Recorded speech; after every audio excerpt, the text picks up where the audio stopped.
All right, good morning. Oh, yeah, okay, we got everything set up. I'm feeling like I'm not doing something right. When you got good help, they take care of stuff and you don't even know what's supposed to be going on. Thank you uh, for joining us today. This is the day the Lord has made. This is your favorite Sunday school teacher, third vice president of Upshur Board number 4 of New Zion Missionary Baptist Church here in Rockford, Illinois. Today is the day that the Lord has made, and we're rejoicing already and are sure enough glad in it. Today is Palm Sunday, 2025. I told y'all this year is going to go by quick.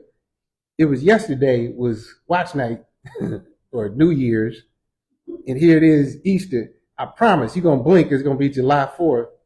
And if you yawn, you're going to look up, it's going to be fall. So enjoy each day as God allows you to experience it. And today is one of those days where brand new mercy met us at our bedside. And so we're going to maximize the praise today for God because he is good and he's done great things for each and every one of us.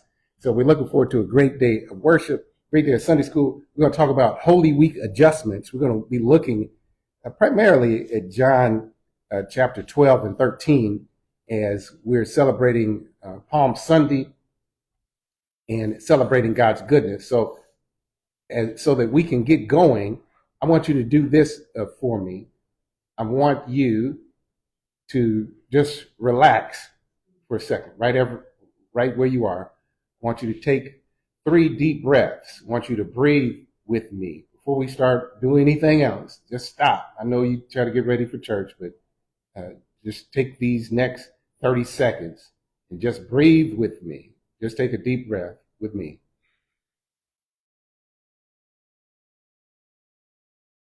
And as you do so, let go of the tension in your body. If you feel tense in your shoulders, tense in your neck, tense in your back, wherever you're feeling some type of tension, just breathe. Breathe again.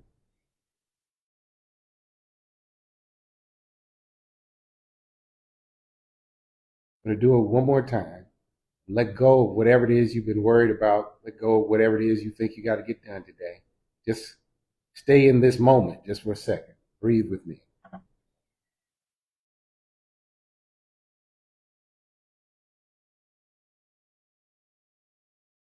Now that you sort of gotten in touch with your body, I want you to type into the comment section, how are you doing right now? What are you feeling? What's going on with you? Type it in a word or a phrase, how are you doing emotionally, mentally, spiritually right now? Trying to regulate your body, and now we're getting ready to regulate your soul. So articulate, go ahead and be honest. Type into the comment section exactly what you're feeling right now, how you're doing at this instant. I'm trying to get you to learn how to be in the moment because I said at the beginning here, this is the day the Lord has made. We're going to rejoice and be glad in it. In order to do that, you got to stay in the moment. You got to recognize that right here, right now, God is good to me. But I need to acknowledge, okay, how am I feeling? How am I feeling in my body? How am I feeling mentally, emotionally, spiritually? Go ahead and type that in.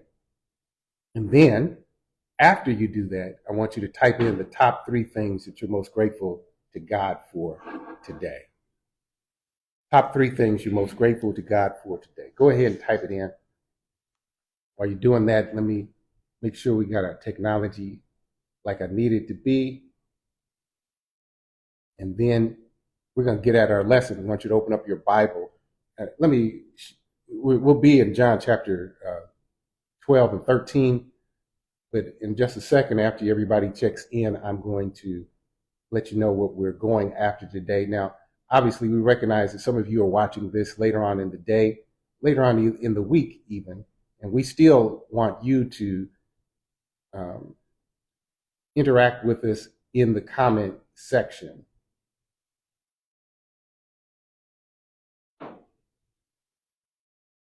Because even though you're not with us physically in the space, I want us to be on one accord as it relates to, there we go. I see you checking in. Okay. go ahead and type in what you're most grateful to God for. Get your Bible open, and then let's get at it. Holy Week.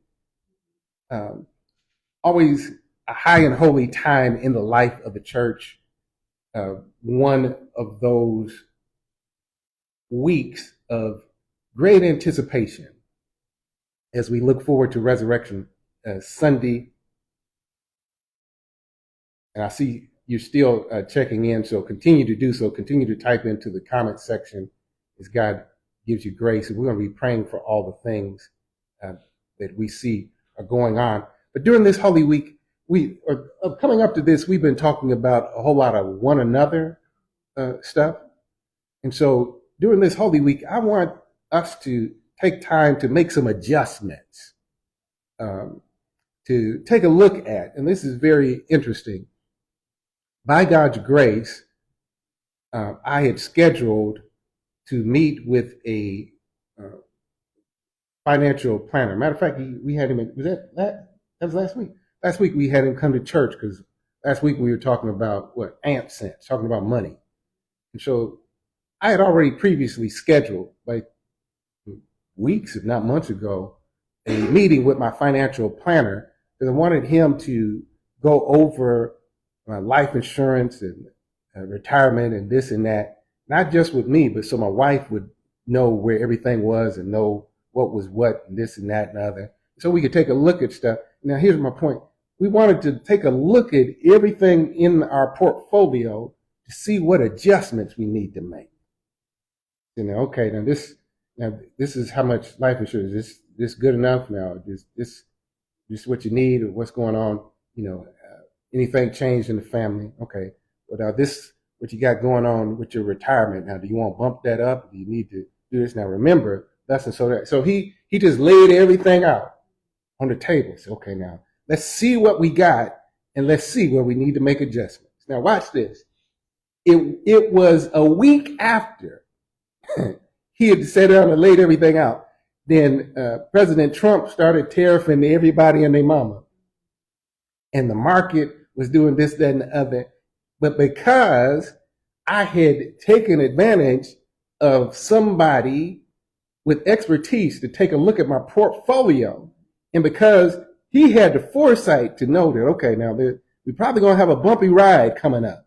Now, are you good with your level of risk and this and that and other? I said, yeah, it's pretty good. I said, well, but there's this one piece right over here. I want to see, I need to make an adjustment right here with this one little thing in my portfolio. He said, okay, well, tell you what. He said, now make sure that you let go of that asset and put it into this other bucket of money. He said, now do that soon. And he told me that and I wasn't paying attention. And I'll be doggone. President Trump did something. And within 24 hours, I've lost a significant amount of money. Wait a minute, because I didn't listen when the dude told me, hey, this is what's happening with your portfolio. This is what I see coming down the pipe. So make sure that you take care of this thing. And by God's grace, I jumped on it as soon as I saw it. I said, you know what? I got to pay attention to my portfolio. Now, I said all that to say, not just that you need to be paying attention to your finances, which you did a whole sermon about that last Sunday. You do need to be monitoring your financial portfolio. See where you are financially and what adjustments that you need to make. Because guess what? The ride going to get even bumpier because, yeah, the president is signing executive orders and levying tariffs and all that kind of stuff. But we haven't felt the full effect yet. What we're dealing with now is just the market sort of responding to the uncertainty of somebody who is, let's say, unpredictable. Okay. But once the tariffs actually hit, then you sure enough going to be, so you got to watch your portfolio. Okay. But here's my point. What is even more important than your financial portfolio is your friendship portfolio. The people around you. Are you paying attention to your relational portfolio? And are you willing to make the necessary adjustments? Now, I'm going to get into some characters that we'll see here in chapter 12 and 13 of the book of John. I'm just trying to lay it out for you that Jesus, in the last few days before his passion, before his death, burial, and resurrection, he spent time with various elements of his relational portfolio and made the necessary adjustments. I'm trying to tell you something, children, and that is this. Moving forward by God's grace into this next season of God's plan and purpose for your life, you need to pay attention to your relational portfolio, because it doesn't matter if you financially rich and you friendship poor. Now, you can be both. You can be financially rich and friendship rich. You can be financially poor and friendship poor, or you can be financially poor but you're friendship rich. Either way, what I'm saying is relationships matter even more ultimately than your financial assets, because the people around you, the people in your listen carefully, the people in your relational portfolio can even impact your financial portfolio. And so if you got the right people, let me show you what I mean by that. Nobody who really acquires any financial stability or financial independence does it by themselves. You have to have, like I told you, I called in an expert. I said, good fella, matter of fact, came, stayed, enjoyed church, stayed after, answered people's questions, all that kind of old stuff. I said, man, I need you. I can't do this by myself. I need you to take a look at this thing and help me understand what's going on and do this, that, and the other. But more than just the expertise, that your friendship portfolio, even if, I guess what I'm trying to say is relationships matter more than wealth. And even if you're trying to get wealth, you need relationships. Not just the expert, but the people who will help you and the people who will cheer you on, the people who will hold you accountable to even whatever your financial goals. And let me take just a quick aside, because I was meditating for my devotion. I think it was yesterday, that passage in 2 Kings where, remember, Elisha encountered that widow who her husband had just died and she had 2 boys and had a whole lot of debt.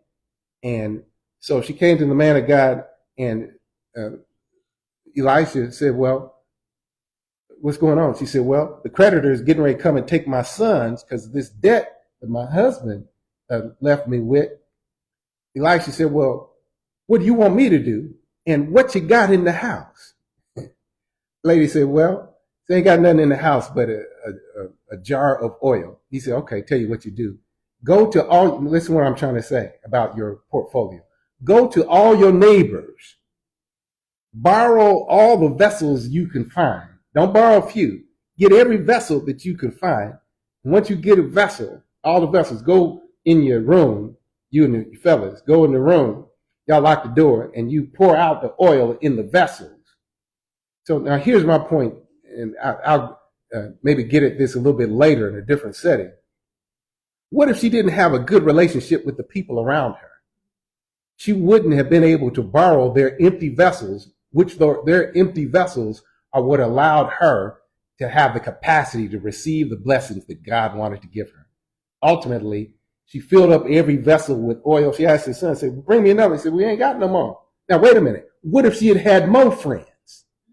She could have had more oil. I'm preaching. Ain't nobody even saying nothing. If she had more relationships, if she had more friends who trusted her with their vessels, she would have had more oil. When the vessels ran out, the oil ran out.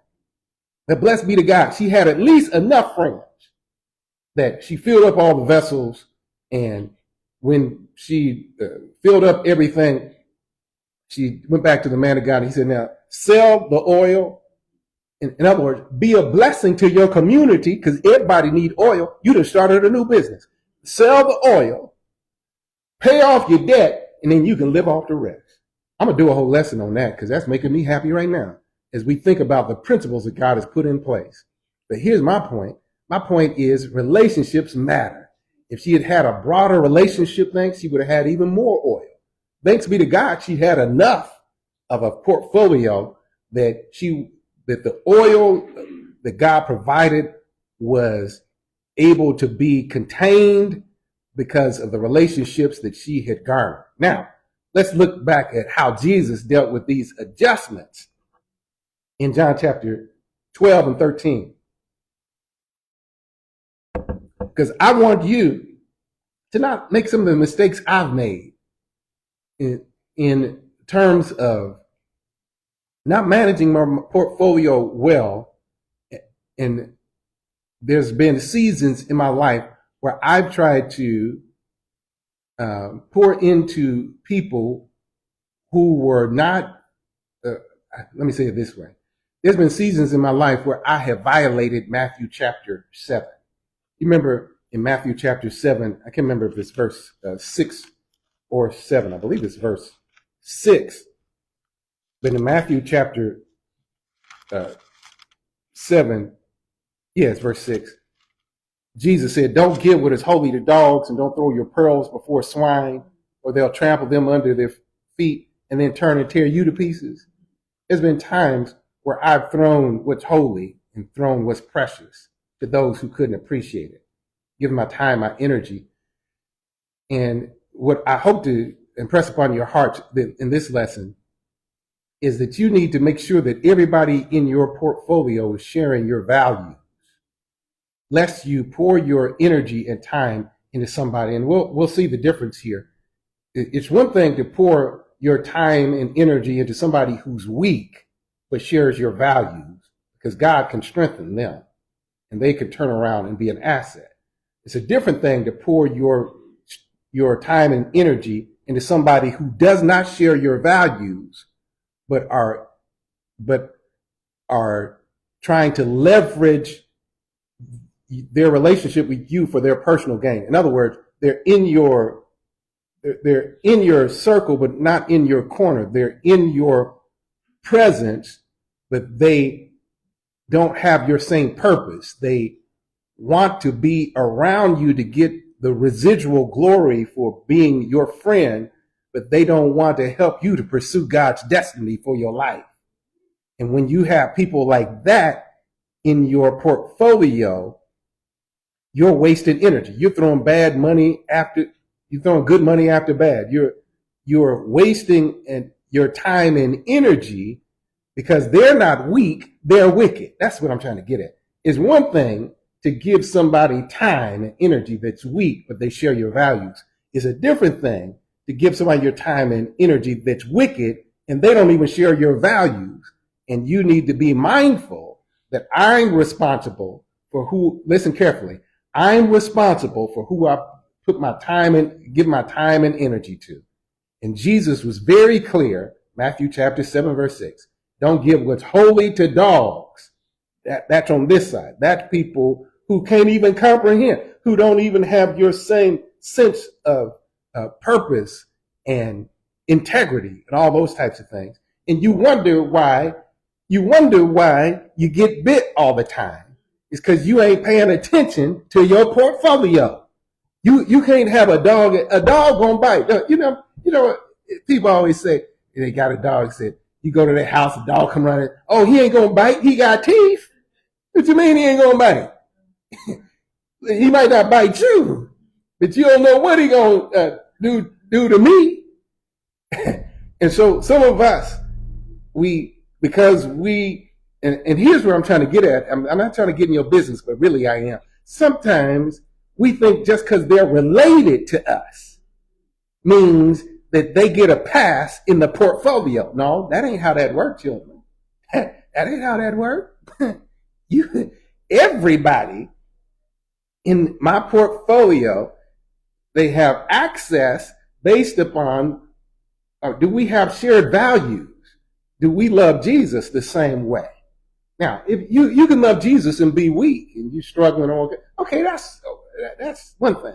But then if you pretending, if you really don't actually share my same convictions, but you just want to be up all around, well, let's take a look at this thing and see how this works out. I'm looking at several different characters. I want to just share a few things. If you look at John chapter 12, verse 1,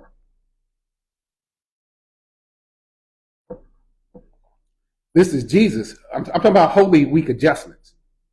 I'm talking about the last week of Jesus's earth. Well, it wasn't the last week of his earthly existence. The last week of his earthly ministry before going to the cross. Because after the cross, obviously, he hung around for another 40 days teaching the disciples concerning the things of the kingdom and all that kind of stuff. We see that in Acts chapter 1.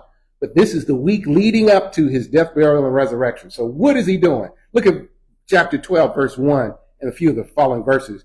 Jesus, therefore, what do you mean, therefore? Well, you got to go back up to chapter 11, verse 53 says that the priest had planned to kill Jesus.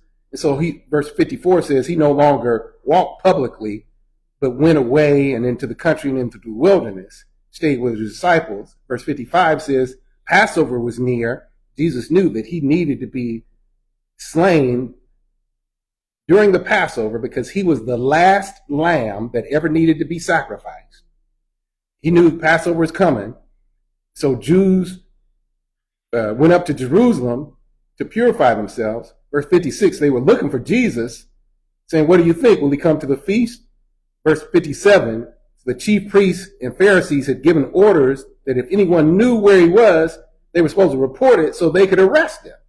Okay, that's chapter 11. That's the context. Verse 12, chapter 12, verse 1 says, Jesus, therefore, that is, knowing all of that, 6 days before the Passover, this is Holy Week now, came to Bethany where Lazarus was, whom Jesus had raised from the dead. So they made him a supper there. Martha was serving. Lazarus was one of those reclining at the table. And Mary took a pound of very costly perfume of pure nard and anointed the feet of Jesus, wiped his feet with her hair. House was filled with the fragrance of the perfume. Look at God. And look at Jesus' friends, Lazarus, Martha, and Mary. Now, you would have to have read your Bible, and if you were to go back, we're not going to turn to it, but if you go back to Luke chapter 10, starting with verse 38, you will find out that when Jesus was in the area, whenever he would go around in that neighborhood, he happened to come upon this family. I might as well read it. Chapter 38 of Luke chapter 10. They were traveling together. He entered a village, and a woman named Martha welcomed him into her home. She had a sister called Mary, who was seated at the table listening to his words. Martha, so on and so forth. So bottom line is, he happened to be in that neighborhood, and he met these two sisters, Martha and Mary. Now, here's my point in terms of the portfolio. Completely different personalities, completely different approaches. Martha concerned about serving, Mary concerned about worship. But they were friends of Jesus, and their brother Lazarus became his boy to such an extent that when Lazarus got sick, they sent word to Jesus, said, your main man, 100 grand, A1 from day one, Lazarus, in other words, your boy. Lazarus was known for being the one that Jesus loved. Lazarus, the fella that you love, your dog, he's sick. Now, here's my point. Mary, Martha, and Lazarus were Jesus's refreshing friends. You need in your portfolio somebody. Now, notice, they didn't, how can I say this? Lazarus, you don't hear nothing about Lazarus other than, man, Jesus just loved that dude. And there was something about the connection. Something about the connection there. Lazarus, he didn't run with them all the time. He wasn't following Jesus all around with the disciples. But he could go to their house and just let his hair down. Man, he'd been doing ministry and all that kind of stuff. And guess what? He knew Martha was going to get in that kitchen and cook up something good. He knew Mary was just going to sit there and listen to his talking and worship and make sure that he's taken care of. And he knew that Lazarus is going to be there. Hey, that's my dog. You listen, how are you doing with your refreshing friends? And do you go by every now and then and see them? Listen, some of us, the reason we are irritated or irritable, frustrated or frustrating, the reason some of us are out of sorts, when the last time you seen your refreshing friend? I got a friend, for the sake of this argument, I'll call her Kiki. That's for those of you who know me and her, you know who I'm talking about. I call her Kiki. I don't get to see her much as I want to, really. But here's my point. We're completely different. I can say this. She's an Italian woman, but she likes to cuss every now and then. But she's my refreshing friend. And here's what I mean by that. One time, I'll never forget this, and I got to say it, hopefully without crying. After my father had died, my friend Kiki called me. She said, Red, you doing all right? I said, I'm so sad. She said, you sad? I said, Kiki, I'm sad. She said, Rev, I'm gonna make you some soup. Now, refreshing friend. I don't see her every week. I don't talk to her every week, whatever. But she called to check on me to see if I was all right. When I said I was not all right, she said, Rev, I'm gonna make you some soup. And guess what she did? She got in the kitchen with her phone. She said, now, do you want this in it or you want that in it? She was making the soup like almost by order. We call it made it to order. Almost like, what do we have here? Shogun or JMK or Benihana's. You know how they fix the food in front of you. We weren't in the same place, but she said she would take a picture, say, now, Rev, you want this in it or you want that in it? You want this in it? And she made me some custom-made soup. We call it Rev soup. Best soup I've ever had. Why? Because my refreshing friend. I don't see him all the time. But every now and then, I check in. And when my battery is low, I said, let me call Kiki, see what she's talking about. You see what I'm saying? You got to have you some Kiki. You got a Kiki? You need a Kiki in your life. Somebody make you some soup. You see what I'm trying to say? You need somebody. I'm trying to think of some other friends. I got other friends that I can call.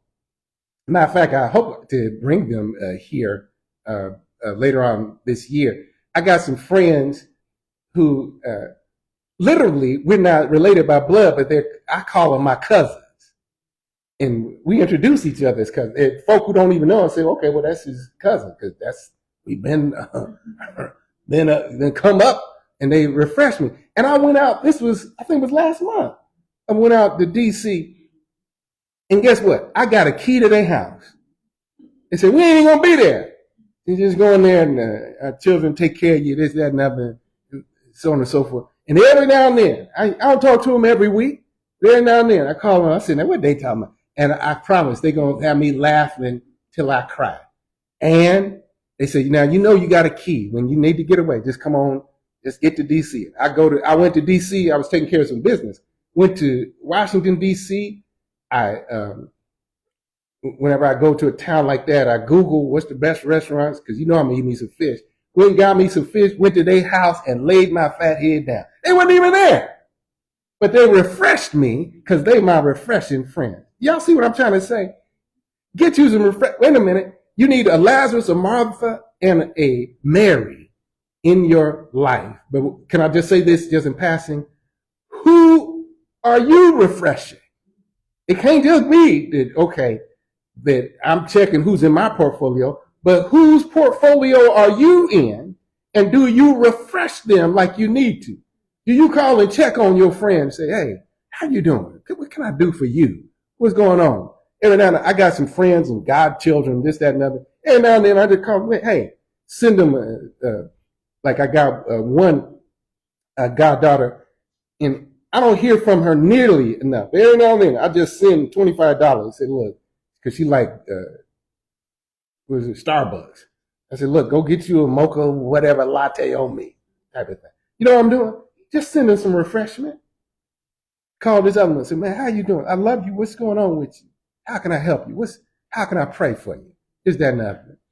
Got another friend, called him this week. He's working on a big project that I'm really proud of. I said, man, you're doing a great job, man. This thing is revolutionary, man. You did that thing, man. Go ahead on with your bad stuff. See, you can't just get refreshment. Are you giving refreshment? And you need to make that adjustment. You need to make that adjustment. Who's Mary, Martha, or Lazarus are you? But wait a minute. I'm going to skip over the next fella because in chapter 12, verse 4, here comes Judas. I'm going to pick up on him later. I don't even feel like dealing with him. Let's deal with somebody else here. Still in chapter 12, look at verse 20 through 22. I want you to see something. I'm in John chapter 12, verse 20 through 22 for those of you who are just joining us. We're looking at Holy Week adjustments. How Jesus, during that last week of his life, he spent time with certain parts of the portfolio of his relationships. And notice how he interacts with them. First, Mary, Martha, and Lazarus. He just went to the house. Man, one last time. He could go to his passion. He could die for the sins of the world. And what did he do? He said, let me go by my folks' house one more time. Sit up with Lazarus, just chilling. Martha, back there frying fish. Here come Mary, pouring pure ointment on his feet so she could prepare him for burial. So he said, okay, cool. I can make it now, even though he knew Judas in the room. See, my refreshment friends, that part of my portfolio is overshadowing this part. But then look at these others. I want you to see something. Verse 20 through 21, verse 20 through 22. Now there were some Greeks among those who were going up to worship at the feast. In other words, the Passover feast. People from all over the world were there. And here comes some Greeks, some either Hellenistic Jews or more likely some actual Greeks, some God-fearing people from another culture who are coming up to the feast. And verse 21 says, they came to Philip, who was from Bethsaida of Galilee, and began to ask him, sir, we wish to see Jesus. Philip came and told Andrew, and Andrew and Philip came and told Jesus. Look at God. He said, what you get happy for, Pastor? Andrew and Philip. You need some Andrew and Philips in your life. Now think about this. Neither Andrew nor Philip wrote a book of the Bible. You don't hear them doing any great exploits, this, that, and other. But if you read your Bible right, you'll notice that Andrew and Philip were always bringing somebody to Jesus. Andrew and Philip, back in chapter 1 of John, it was those two, because Andrew was Simon Peter's brother. He's the one that brought Peter to Jesus. And Philip, Jesus saw Philip. You can find this in John chapter 1, starting with verse 40. I'm not going to read all of it. I'm just wanting to point it out to you. Philip and Andrew are from the same city, and Philip is the one who got Nathanael to Jesus. Now, two levels that Andrew and Philip function on in your portfolio. Andrew and Philip, on the natural sense, are the people in your life who can connect you to the people that you need to know. See, you need to know some people, it's not that they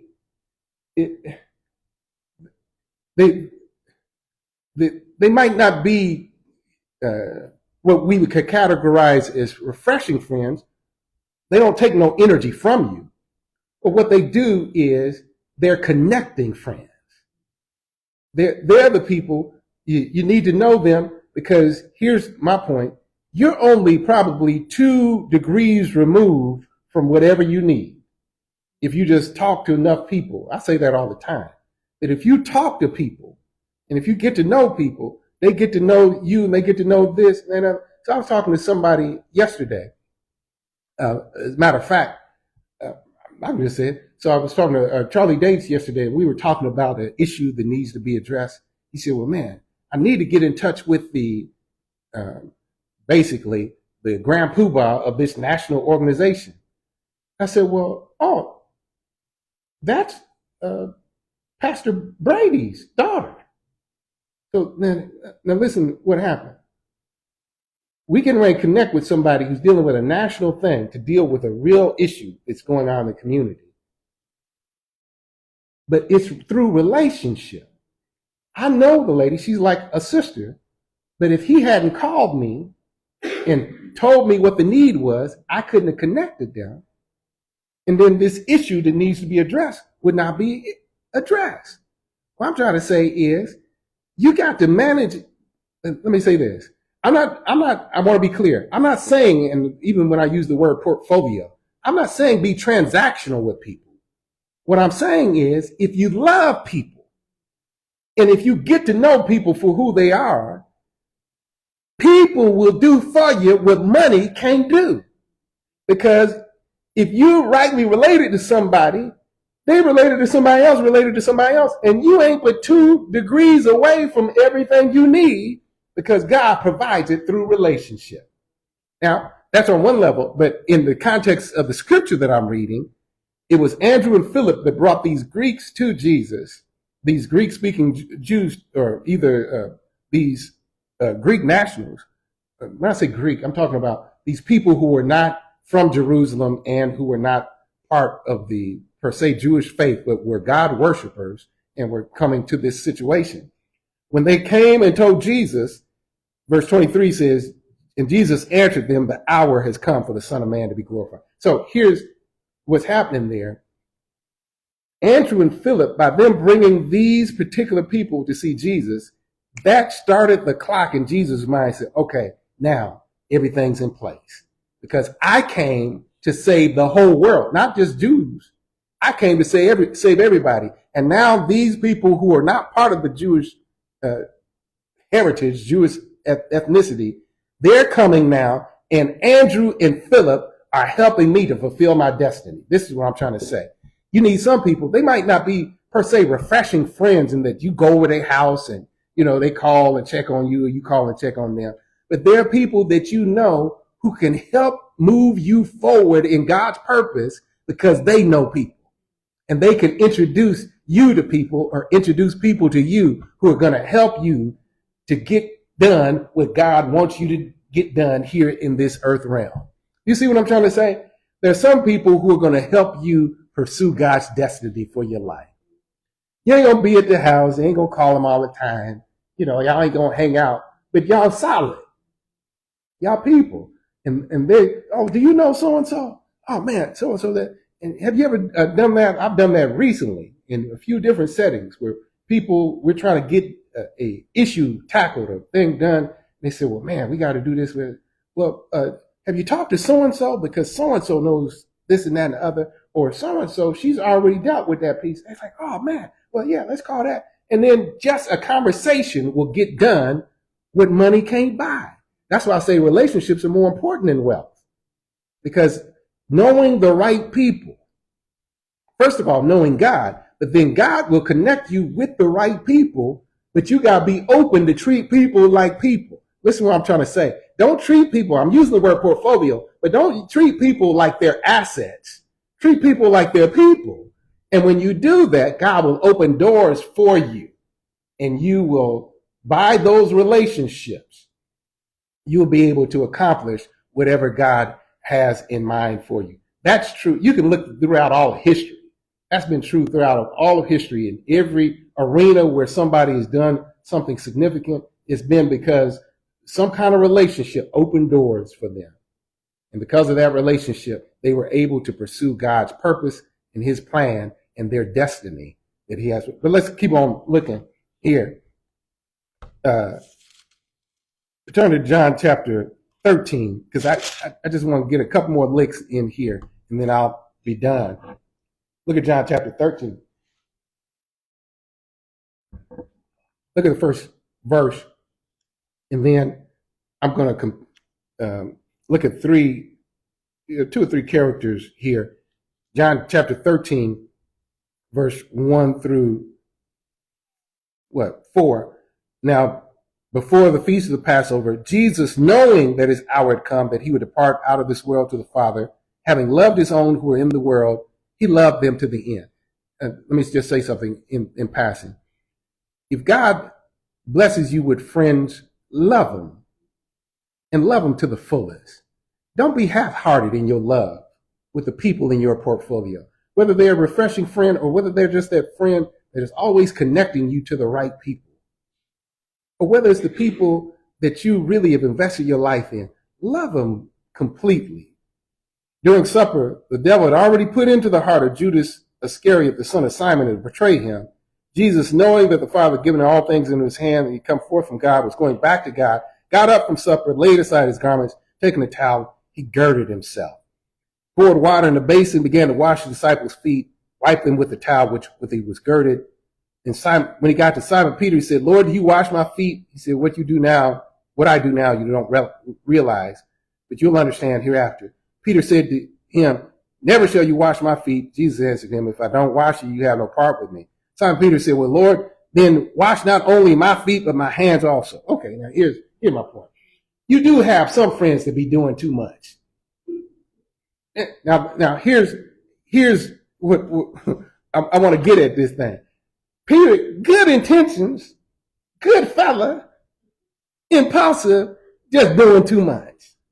Why? Because he's trying to prove, now you do have some of these friends, you got to watch this part of your portfolio, because you got some friends who are always trying to prove that they're a better friend to you than all your other friends. You got to watch them, because they're the main ones. Now, they ain't evil, they're not wicked, they're weak, because that insecurity, because they want to be close to you and they want to be your best friend to the exclusion of all your other friends, versus John. Let me go and do this quick, this shorthand, because I don't want to run out of time. Now, remember, John is the disciple whom Jesus loved. Now, you can see this down still in chapter 13. I want you to read through chapter 12 and 13 this week, particularly between today and tomorrow here of Holy Week. When Jesus told the disciples, hey, one of y'all is going to betray me. He knew it was Judas, because I already read that, right? The Bible says in verse 2, Judas had the devil had already put in Judas's heart to betray Jesus, and Jesus knew that. So Jesus let them know, hey, one of y'all going to betray me. When he said this, verse 22, the disciples began looking at one another at a loss to know which one he was speaking. And there was reclining on Jesus' bosom one of his disciples whom Jesus loved. That was John, the fellow who's writing this book. Now look at the scene here. Peter doing too much. Judas in the mix, but with ulterior motives. He's hanging around, but he don't share the same values. He's hanging around for what he can get out of the relationship, which is, in his case, money. I didn't read it in John chapter 12. You can go back and read it starting with verse 4. When Mary showed her devotion to Jesus, Judas is the one who piped in, well, we could have sold that, blah, blah, blah. And he wasn't saying that because he shared Jesus' values. He's saying that because he was the one that used to steal money out of the little money bag. And he was so slick with his presentation when Jesus said, one of y'all going to betray me, everybody started looking at one another. Now, you would have thought that everybody would look and say, now, it's Judas. We know that. No, he was so slick with that stuff. Listen, I'm trying to tell you something. This is why I'm going through this whole lesson. There are people in your portfolio who are like Peter, who they doing too much, but they actually do share your values. They actually got good intentions. They talking too much. They trying to do too much. They trying to be your best buddy, all that kind of stuff. But they all right. You just got to watch them. They okay. You just got to speak the truth to speak the truth in love to them. And after a while, they're going to be all right. You got John. I'm talking about John, the fellow who wrote this. The Bible says the one whom Jesus loved. He was so close that he and Jesus could share secrets. Am I reading my Bible right? Look at verse 22. Disciples began looking at one another at a loss to know which one of them was going to betray Jesus. But there was one reclining on Jesus' bosom, the one whom Jesus loved. Everybody knows John. John was so close to Jesus. When Jesus was dying, Jesus said, John, take care of my mama. And he told his mama, John got you from here on in. And it wasn't no thing. See, you do need one of them that loves you so much that your family knows, oh, that one, he's basically, or she's basically family. That's family. If mama died, you sitting up there with the family. You know, if something happened, they calling you in on the thing. Okay, what is we gonna do? But then John was so close that he could whisper to Jesus, say, "Who is it?" And Jesus says, "This joker right here." You see what I'm saying? You do need somebody that can hold water. Now here's my point as it relates to this portfolio.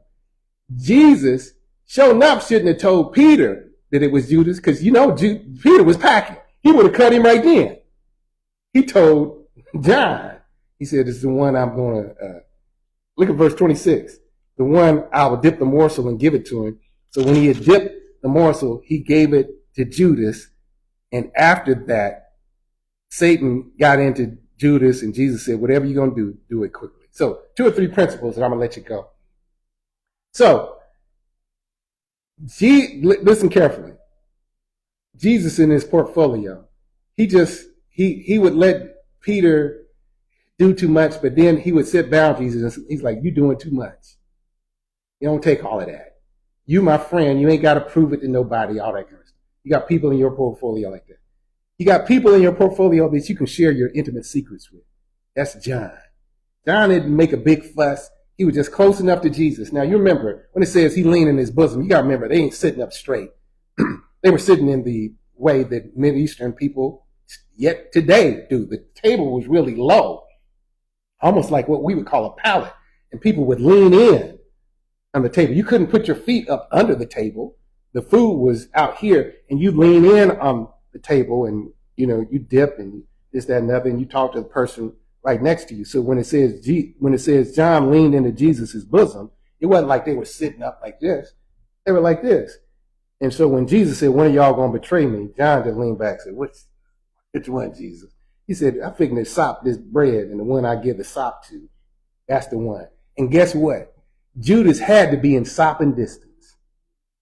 For Jesus to hand him the morsel, he dipped in his plate and then handed it to Judas, which means Judas was on the other side. Everybody close to you ain't close to you. Everybody that's up in your face ain't really up in your face. Do you understand what I'm trying to say? What you got to mind. And so here's my admonition to you. This is what all I've been trying to get to. There's some people that you need to give a gracious off-ramp to. You tried. Jesus, in John chapter 13, he tried everything. He done washed their feet. So if you knew you were going to betray Jesus, would you let him wash your feet? Peter wasn't even going to betray him. He wouldn't let Jesus wash his feet because he was so, man, this is my teacher. He ain't going to wash my feet. And Jesus said, "Okay, Peter, you're doing too much now. I'm trying to teach y'all something here." Jesus washed Judas's feet, and Judas still didn't turn. They sat down at the table, and Jesus said, "One of y'all going to betray me." Judas still didn't turn. Jesus let him eat out of his own plate. See here. And that's when the Bible says, am I reading my Bible right? Look at verse 27. After the morsel, after he took the last thing that Jesus was going to give him. This is the Last Supper. We ain't just eating together. I'm letting you dip out my plate.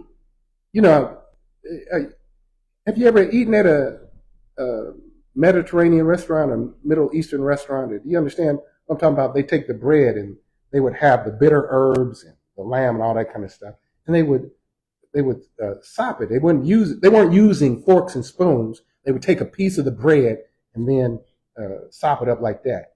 And then Jesus handed it to him. After he had done all he could do, Jesus gave him a gracious off-ramp. What did he say? Look at verse 27. What you do quickly. In verse 28, no one of those reclining at the table knew for what purpose he had said this to him. For some were supposing because Jesus had the money box that Jesus was saying to him, "Go buy things we need for the feast, or else he should give something to the poor." So after receiving the morsel, he went out immediately. Let me just say something, children.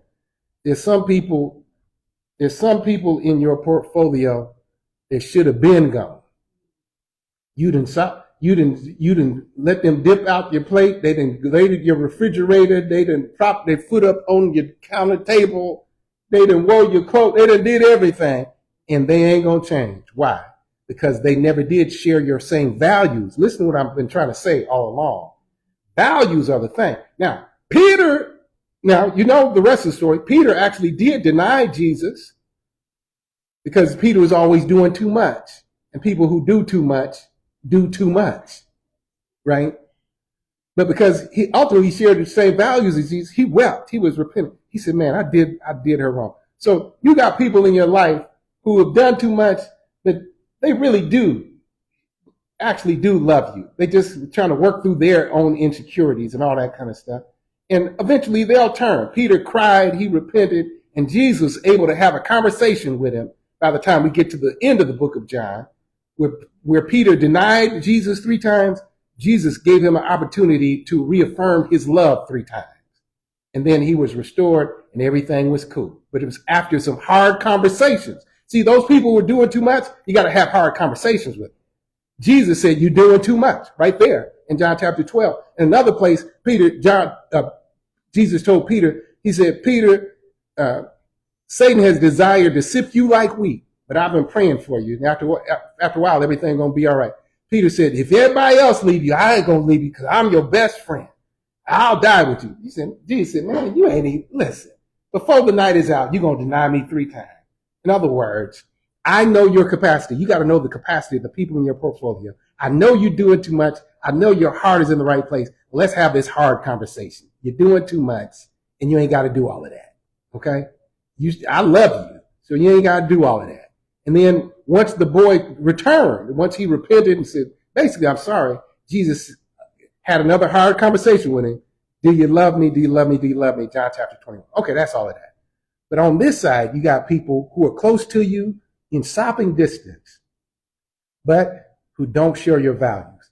Check the value proposition is the indicator of who needs to be in your portfolio. Do they share your convictions about Christ? Manifestly so. I'm not talking about what they say with their mouth, because Judas obviously was slick with his mouth, because when Jesus said, one of y'all gonna betray me, didn't nobody point at Judas. So he was slick with his mouth, but if you were paying attention to him, what did I say? Keep a joker talking. What happened in John chapter 12 that should have let everybody know that Judas don't share our values? When Mary showed her devotion to Jesus, he had a problem with it because he wasn't completely devoted to Jesus. And he said, oh, we should have taken this money. Oh, so you're more concerned about money than the fact that Jesus said he's getting ready to die. That lets you know your values are off. And sure enough, what happened? Judas sold Jesus out for 30 pieces of silver. There's some people who are selling you out right now as I speak. And if you've been listening to them, they've been telling you. I ain't talking about the Peters. I ain't talking about the ones who just always doing too much. And they actually do love it. I'm talking about the ones who are always up around you, but they always up around you because they trying to get something else from you. Whether it be the residual of your shine, whether it be they trying to get close to somebody else around you, whatever it is. I want you to take a look at your relationship portfolio this week, and I want you to make the adjustments that Jesus made. And while I'm saying all of that, here's the real hook, the hook I've been waiting to land all this time, and that is, what is Jesus saying about your position in his portfolio? Yeah, I've been talking, and you've been tracking with me, I hope, as you've been thinking about your friends, this, that, and other, and who's this and who. Okay, that's good, but this is Holy Week. What would Jesus say about you in terms of how you treat him as a friend? Are you one of Jesus's refreshing friends? Can he come and just sit with you? And y'all ain't doing nothing, y'all just enjoying each other's presence. Can Jesus say about you in his portfolio that you're an Andrew or a Philip? Who have you told about Jesus? Who have you introduced to Jesus? Can Jesus say you're like John, that you'll just come and rest in his bosom? You'll just come and y'all can talk about stuff you can't talk about to nobody else, and he can tell you secrets. Or you a Peter, you just doing too much. You trying to prove that you a Christian. How you doing? Oh, blessed, highly favored, blah, blah, blah, blah, blah, blah. You got every cliche down pat. You're doing too much. You're doing too much. Or are you a Judas? Are you just hanging with Jesus for what you can get? Now, it's time to make an adjustment. It's time to check out not just who's in your portfolio. There's 3 things we got to do this week. I'm done. Check your friendship portfolio. Okay, good. Check to see whose portfolio you're in, and are you functioning well in that portfolio? Are you somebody's refreshing friend? Are you somebody's destiny-making friend? That is, you help them to fulfill their purpose because you're always introducing them to the people who can help them move along. Are you that confidant for somebody that they can share your secrets and you can hold water? What position are you in somebody else's portfolio? But the ultimate question this Holy Week is, what does Jesus say about me? Am I his friend? Remember what Jesus says in, John chapter 15? He says, I no longer call you servants, but I call you friends, because a servant doesn't know what his master is getting ready to do. But I call you friends because I can tell you all my business. Can Jesus tell you all his business? Are you still on the outside looking in? Well, this week is a great week to make adjustments. I want you to try to do that. Read through these passages, John chapter 12 and 13, between today and tomorrow, and then track along with Jesus this rest of the week. This week, we will have Wednesday night Bible study because we're going to have a prayer meeting and plan for everything we're doing Saturday and Sunday. We will not have our Maundy Thursday service like we would normally have. I will do a Maundy Thursday meditation, but that will be all online. Good Friday, we have Good Friday services here. I think the Ministers Fellowship, I forgot the church's at, but I have it posted here in our Facebook thing. It's going to be at First Covenant Church on Wood Road here in Rockford. 7 Last Words of Christ Ministers Fellowship. That's going to be at 6 o'clock on Friday. But Saturday here, we're going to have our Family Fun Fest between 11 and 1 p.m. Park District is going to be here. We're inviting you to bring your family and particularly your children, because here at the church, they'll be able to sign up for all the things that will be taking place during the summer. We want to get everybody locked in for this summer in a productive way. And then Sunday, we're having a sunrise service, 6 a.m. Let's be God. 6 a.m. sunrise service, and then we'll be here for Sunday school. I think we'll have a mass Sunday school, and we'll still tape it, and then Sunday morning worship. So looking forward to a great Holy Week. Check your portfolio and make sure everything is in place to the glory of God.